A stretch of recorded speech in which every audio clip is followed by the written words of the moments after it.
네, 우리 본부가족 여러분 안녕하십니까? BBC 성경연구반 구속의 청사진 성소, 오늘은 13번째 시간입니다. 대속죄일의 지성소 봉사에 대해서 우리가 함께 살펴보겠습니다. 이 대속죄일의 지성소 봉사는 좀 말씀을 드리고 싶은 내용이 많아서 오늘 하루에는 다 말씀을 드리지 못하기 때문에 몇 차례에 걸쳐서 이렇게 말씀을 좀 드리겠습니다. 성소에서는 1년 365일 하루도 빠짐없이 죄인들이 희생제물을 가지고 와서 성소의 뜰에서 희생제물을 죽여서 자기의 죄를 고백하는 그런 일들이 진행되었습니다. 한번 상상을 해보시길 바랍니다.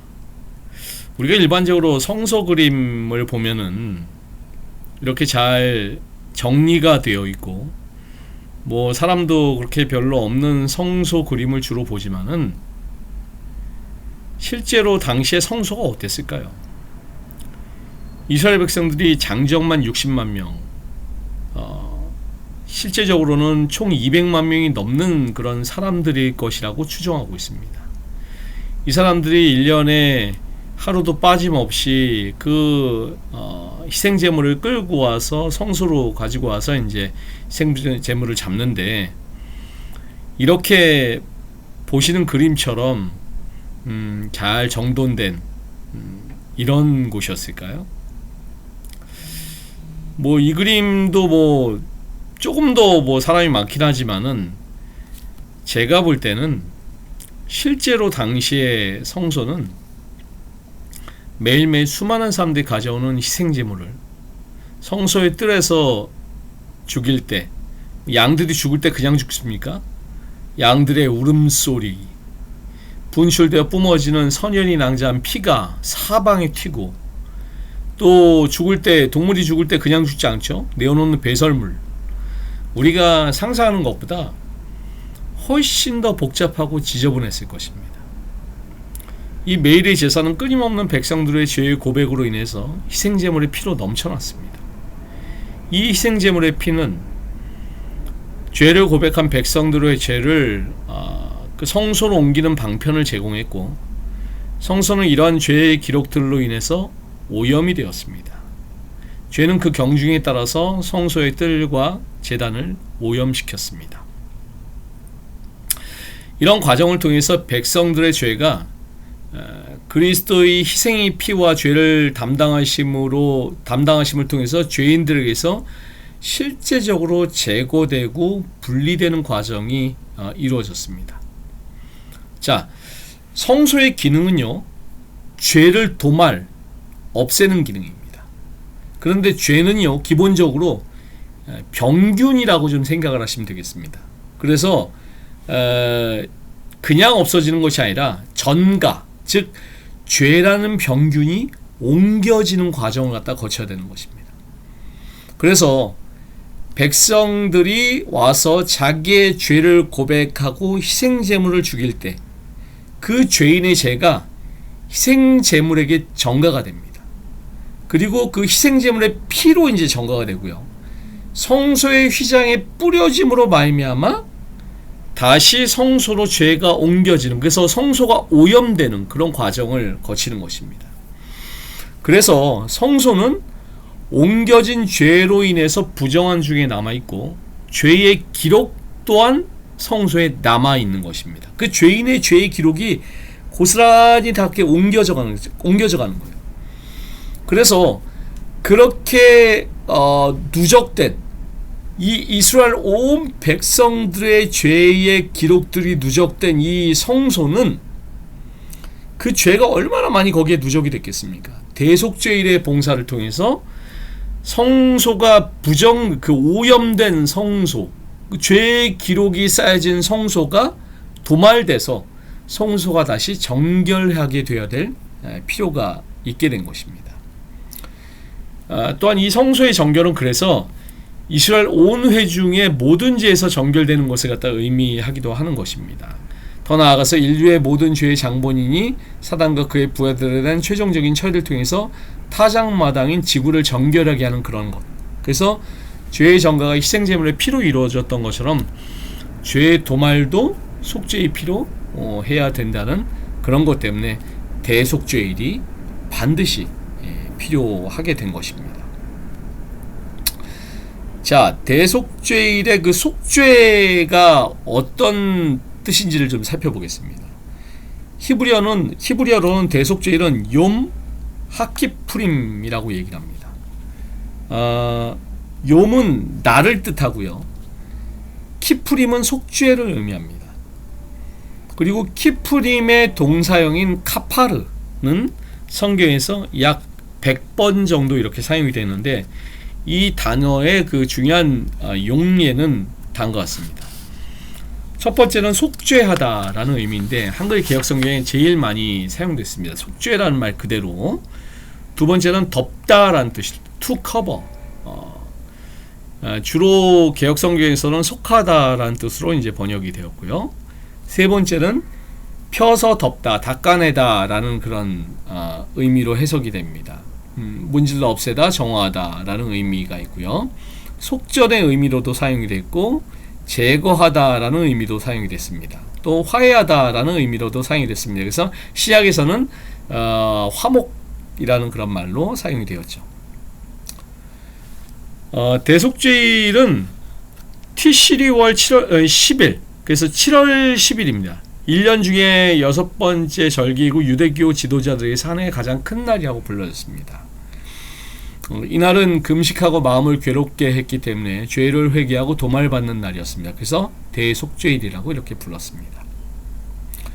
속죄일을 나타내는 단어 카파르, 아까 말씀을 드렸죠. 덮다라는 뜻을 가지고 있습니다. 속죄소가 법궤를 덮어서 율법을 보호하고 옹호하는 기능을 하기 때문입니다. 이 덮다라는 의미를 그래서 정리하면은 속죄소가 그리스도의 피로 말미암아 율법의 공의를 덮어주고 참회자의 죄를 도말하여 정결하기 때문에 사용된 것입니다. 그래서 속죄는 속전을 지불하고 뭔가를 대속물을 통해서 그 속전을 지불하고 죄를 제거해서 모든 죄의 오염으로부터 정결하게 되고 하나님과 화해를 이루고 나아가 죄로 잃어버린 모든 것을 회복하고 하나님과의 모든 언약의 축복의 성취를 포함하고 있다고 봐야 되는 것입니다. 이날은 죄로부터 벗어나 안식을 얻는 쉬는 안식일, 그리고 개역성경에서는 큰 안식이라고 이렇게 불렀습니다. 자, 속죄의 대상을 한번 이제 보시겠습니다. 대속죄의 필요성과 관련해서 이미 살펴본 대로 속죄의 대상은 부정한 중에 있는 회막과 지성소와 회막의 단과 이스라엘 온 회중입니다. 그래서 성소와 모든 백성들을 갖다 다 포함해서 정결하게 된, 그 당시에 그러니까 이스라엘 백성들의 진영이 전부 모조리 하나도 남김없이 그렇게 정결하게 되는 것입니다. 레위기 16장 16절에 나와 있죠. 곧 이스라엘 자손의 부정과 그 범한 모든 죄를 인하여 지성소를 위하여 속죄하고 또 그들의 부정한 중에 있는 회막을 위하여 그같이 할 것이요 라는 말씀이 있죠. 이 말씀처럼 이스라엘 자손의 부정과 그 범한 모든 죄는 죄의 정가를 통해서 성소를 부정하게 만들었습니다. 그러므로 부정한 중에 있는 지성소 회막은 정결케 되어야 될 필요가 있게 된 것입니다. 이스라엘 자손의 부정과 그 범한 모든 죄는 21절에 병행적으로 설명이 되어 있는데요. 이스라엘 자손의 모든 불의와 그 범한 모든 죄라고 이렇게 되어 있습니다. 이 죄는 정가를 통해서 성소를 오염시켰지만은 최종적으로는 사단을 상징하는 염소의 머리 위에 정가가 되는 것입니다. 그래서 그냥 엄밀한 의미에서는요, 그냥 자연스럽게 소멸되는 게 아니에요. 어떻게 되는 거예요? 그 누적된 모든 죄의 오염이 이 아사셀 염소, 그 사단을 상징하는 염소의 머리 위에 얹어져서 그 모든 죄가 그리로 이제 그 정가가 되는 것입니다. 옮겨지는 것입니다. 그리고 이제 그 염소가 이제 추방이 되는 것입니다. 이것의 상징적인 의식은 그 죄를 염소의 머리에 두어 미리 정한 사람이 맡겨 광야로 보낼지니라는 말씀이 잘 나타나 있습니다. 자, 여기 각시대에 되어 있는 말씀 한번 보시기 바랍니다. 죄를 회개하고 고백함으로 하나님 앞에 나온 사람들, 곧 그들의 죄가 속죄 제물의 피를 통하여 성소에 옮겨진 자들만이 대속죄의 봉사에 참여할 수 있었다. 그와 마찬가지로 마지막 대속죄와 조사심판의 날에는 하나님의 백성이라고 공언하는 사람들의 사건만을 다루게 된다. 악인들의 심판은 완전히 구별되었으며 그것은 그 후에 집행된다. 하나님 집에서 심판을 시작할 때가 되어나니 만일 우리에게 먼저 하면 하나님의 복음을 순종치 아니하는 자들의 그 마지막이 어떠할 것인가. 그래서 이 대속죄일은 이 대쟁투의 말씀처럼 마지막 시대의 조사심판을 갖다가 의미하는, 그래서 1844년 이후에 조사심판의 시대라고 얘기하지만은 우리가 또 화이트보이는 이때를 가리켜서 대속죄일의 시대라고 이렇게 얘기를 했죠. 그래서 하나님의 백성들의 죄가 도말되는 그런 시기라고 이렇게 우리가 이해할 수가 있는 것입니다. 그래서 대속죄일은 조사심판과 반드시 연결되어 있다는 것을 꼭 기억하셔야 되겠습니다. 자, 대속죄일 예식을 진행하는데 가장 먼저 대제사장이 사전 준비를 합니다. 그래서 티시리월 초하루 7월 1일 쇼파르 그 나팔이 울려 퍼지면은 임박한 심판의 날의 준비를 위해서 백성들의 경각심이 일깨워집니다. 많은 사람들이 여러 날을 금식하고 기도하고 자신을 성결하게 하고 이 대속죄일을 준비하기 시작합니다. 이 대속죄일 의식들은 사법적인 의미를 가지고 있는데, 왜냐하면은 성경에도 나와 있고 대쟁투에도 나와 있는데, 이날에 스스로를 괴롭게 하는 자들은 정결하게 될 것이고, 좀 엄숙하고 무서운 말씀인데요, 이날에 회개하기를 거절하는 자들은 백성 중에서 끊쳐질 것이다. 그래서 대속죄일에 혹시 이스라엘 백성들 중에서 회개하기를 거절하는 백성들은 그들이 그 이스라엘 백성들의 무리 가운데 함께할 수가 없었습니다. 대속죄일이 되기 7일 전에 그의 대제사장은 예루살렘에 있는 자기의 집으로부터 성전 경내의 자문실로 거처로 옮겨서 한 주일 동안 원로 제사장들의 안내와 조력을 받으면서 대속죄를 위한 준비를 한다. 하루 전날인 9일 아침에는 7월 9일 아침에는 원로들이 대제사장을 성전 동문에 세우고 당일에 잡을 제물들을 그 앞으로 지나가게 함으로써 그날의 봉사에 익숙하게 한다. 이제 성전 봉사의 대제사장, 이 대속죄일에 대제사장이 준비된 기록의 역사적인 기록 가운데 이런 기록이 있습니다. 자, 이 9일 저녁부터 대제사장은 식음을 전폐하고 그날의 의식들을 이제 상고하면서 율법을 읽으면서 보냅니다. 대속죄일에 사용된 희생제물은 아래와 같이 준비됐는데요. 대속죄일에 필요했던 15마리의 희생짐승들은 전날에 신중하게 선별되었으며 그 중에 어느 하나의 흠이 발견될 경우를 대비해서 대체될 짐승, 스페어 짐승도 마련해 놨습니다. 대속죄일 아침 동트기 전에 대제사장은 그 희생제물이 무음하다는 것, 흠이 없다는 것, 티나 주름 잡힌 것이나 이런 것이 없음을 확인하기 위해 다시 한번 조사를 했습니다. 자, 대속죄일 아침 제사를 드리는데요. 대속죄일 동안 대제사장은 손발을 적어도 10번 정도 씻는 일 외에 5번 목욕하고 예복을 5번 갈아입었습니다. 그날의 활동을 계시를 실험할 때에 평상복을 벗고 몸을 씻은 다음에 9개의 황금 예복을 입었습니다. 일상적인 상번제로 수양 하나와 특별히 드리는 일련된 수양 7을 번제로 드렸습니다. 소제와 전제를 함께 드렸고요. 그래서 대속죄일에도 매일 드리는 제사는 드려졌습니다. 그것은 구주의 이끄심과 용서, 나누어 주시는 의는 그날도 필요하다는 것을 의미하는 것이었습니다.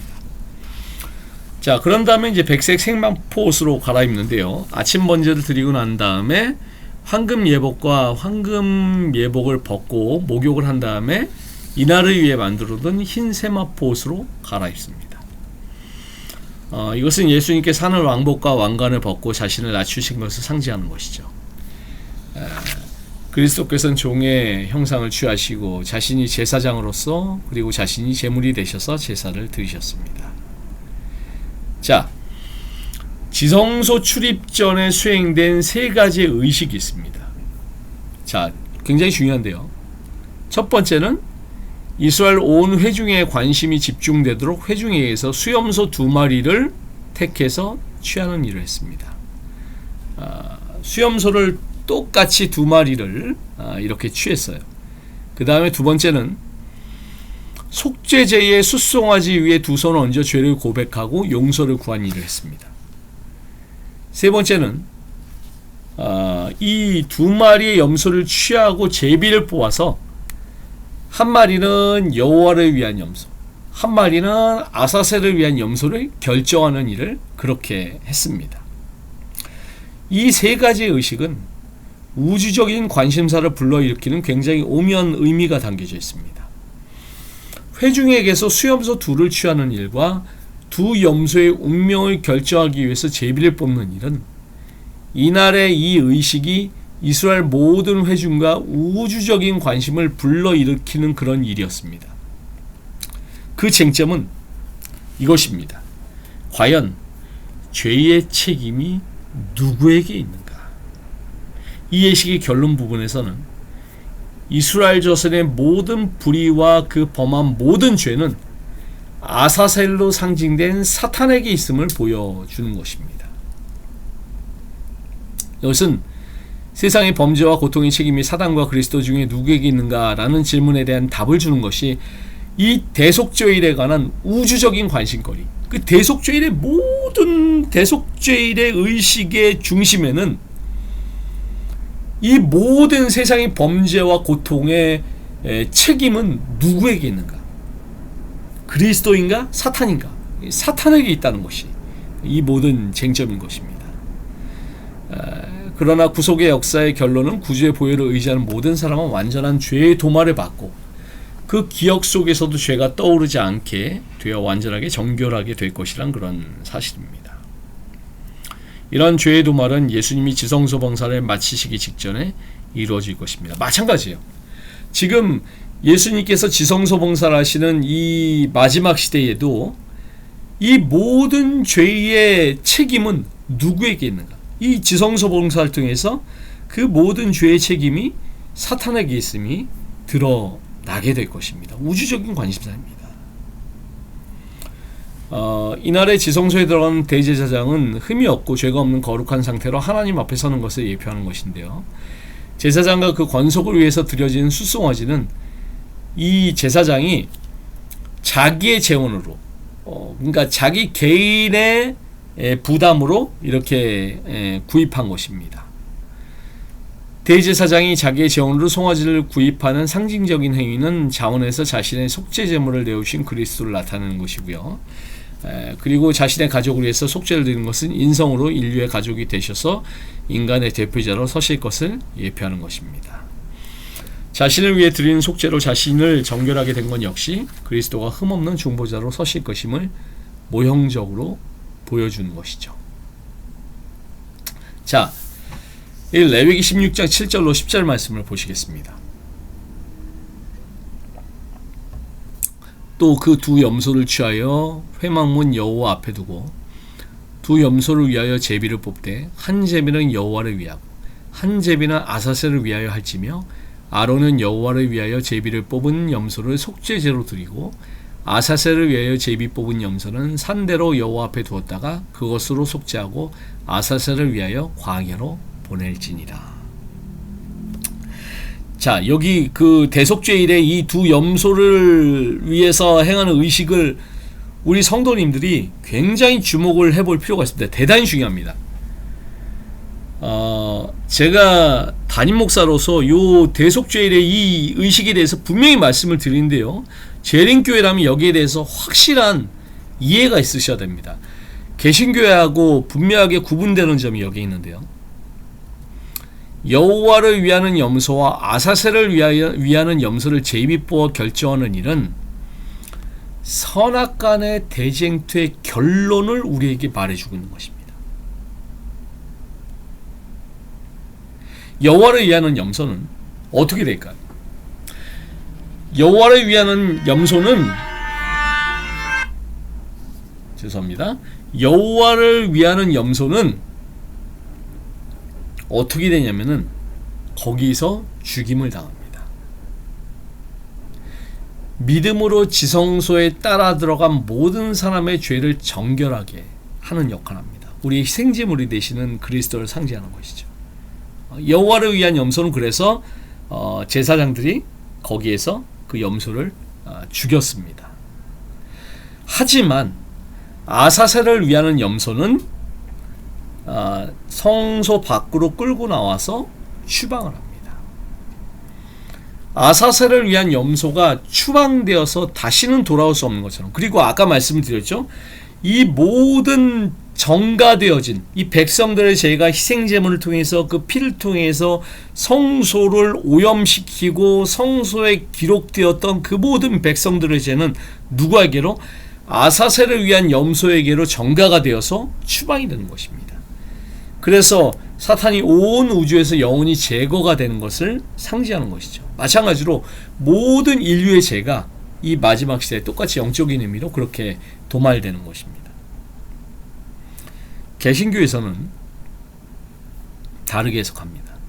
우리 재림교에서는 여호와를 위한 염소와 아사셀을 위한 염소, 아사셀을 위한 염소는 사탄을 상징하는 것으로 우리는 그렇게 분명하게 이해하고 있는데, 일요일교에서는 아사셀을 위한 여호와를 위한 염소와 아사셀을 위한 염소는 모두가 예수 그리스도를 상징한다라고 그렇게 이해하고 있습니다. 그래서 예수님의 희생이 또 다른 두 가지의 측면을 보여주는 것이다 라고 일요일교에서는 그렇게 가르치고 있습니다. 성소의 이론, 성소의 교훈 자체에 대해서 그들이 잘 몰라요. 잘 몰라서 이제 이렇게 엉터리로 이렇게 가르치고 있지만은, 우리 본부교회 성도님들은 누군가 이게 물어봤을 때 아사셀을 위한 염소가 도대체 뭡니까? 그럴 때 이게 예수님을 갖다 상징하는 것인데 이렇게 얘기하면 큰일 납니다. 이거는 절대 아니에요. 아사셀을 위한 염소는 사탄을 상징하는 것입니다. 회중의 관심 속에서 두 마리의 염소가 취해지고, 이 두 마리의 염소는 모든 면에서 대등한 것을 골라 취해야 했습니다. 외모와 크기와 가격에 있어서 같은 것이어야 했고, 가능하면 같은 날 같은 곳에서 사와야 됐습니다. 왜 두 마리가 대등해야 됐을까요? 그리스도와 사단의 선악간의 대쟁투의 쟁점은 본성이 타락한 인류가 과연 하나님의 율법을 순종할 수 있는가 였는데, 율법에 존폐가 걸려있는 우주적인 관심사였습니다. 자, 이 가룟봉기별 1권에 있는 말씀을 보세요. 인간이 타락한 후에 사단은 인류가 하나님의 율법을 지킬 수 없다는 사실이 입증되었다고 선언했으며, 그는 이 신념을 온 우주에 전달하려고 노력하였다. 사탄의 말들은 사실인 것처럼 들렸으며, 그리스도께서는 기만자의 정체를 폭로하기 위하여 오셨다. 천국의 대주제이신 주님께서는 인간의 사건을 책임지셨으며, 인간이 소유할 수 있는 동일한 조건들을 가지고 인간이 반드시 극복해야 하는 사단의 시험을 이기셨다. 이렇게 하는 것이 타락한 인간이 거룩한 성품의 참여자가 되는 유일한 방법이었다. 이처럼 그리스도는 완전한 율법에 대한 순종을 보이심으로 사탄이 패배하게 되었고, 인간이 율법을 순종할 수 있는 능력을 얻게 된 것입니다. 그래서 여호와를 위한 염소가 아사셀을 위한 염소보다 훨씬 더 아주 더 좋은 것이었다면은, 이것은 예수님께서 그냥 신성을 갖다 입으시고 이 땅에 오셔가지고 죄의 유혹을 갖다 쉽게 넘어가지 않은 것과 똑같은 것입니다. 하지만 예수님께서 이 땅에 완전한 인간과 같은 그런 죄로 넘어가려는 경향을 가지고 오셔서 죄에 넘어가지 아니하시고 우리에게 거룩한 그런 모본을 보이신 것이 이 여호와를 위한 염소와 아사셀을 위한 염소가 동일한 조건, 똑같은 그런 모습으로 이렇게 두 마리를 갖다 이렇게 선택되는 것을 갖다 상징하는 그런 것이라고 볼 수가 있습니다. 오늘은 대속죄일 예식의 지성소 봉사의 첫 번째를 살펴봤습니다. 우리 다음 시간에 계속해서 이것을 살펴보므로 정말 재림 성도들에게 있어서 성소, 특별히 지성소 봉사, 대속죄일의 지성소 봉사에 대해서 살펴보는 것은 정말 우리에게 중요한 것입니다. 우리 본부 가족들이 여기에 대해서 공부를 하셔서 여기에 대한 확실한 이해를 가지시고 이 마지막 시대에 조사 심판의 시간에 대제사장인 우리 주님께서 우리 죄를 위해서 도말하시기 위해서 중보기도 하시는 우리 주님을 바라보시는 우리 모든 본부 가족들 되시길 간절히 바라면서 말씀을 마치겠습니다. 기도하시겠습니다. 감사하신 아버지 하나님, BBC 성경연구반 오늘은 구속의 청사진 성소 가운데 대속죄의 지성소 봉사에 대해서 우리가 함께 살펴보았습니다. 저희는 구약의 대속죄 지성소 봉사를 저희가 살펴봄으로 말미암아 이 마지막 시대의 영적인 대속죄의 시대에 우리의 죄를 도말하시기 위해서 지금도 하늘 지성소에서 나의 피 저희의 죄를 중보하시는 예수 그리스도를 바라보길 원합니다. 우리 모든 본부 가족들이 믿음의 주요 또 온전케 하신 이인 예수님을 바라볼 수 있는 저희들 모두가 될 수 있도록 인도하여 주시옵시기를 우리의 대제사장이 되시는 예수 그리스도 이름으로 간절히 기도드리옵나이다. 아멘. 네, 날씨가 다시 더워졌습니다. 건강히 유의하시고 오늘도 주님 안에서 승리하시는 우리 모든 본부 가족들 되시길 바라겠습니다. 감사합니다.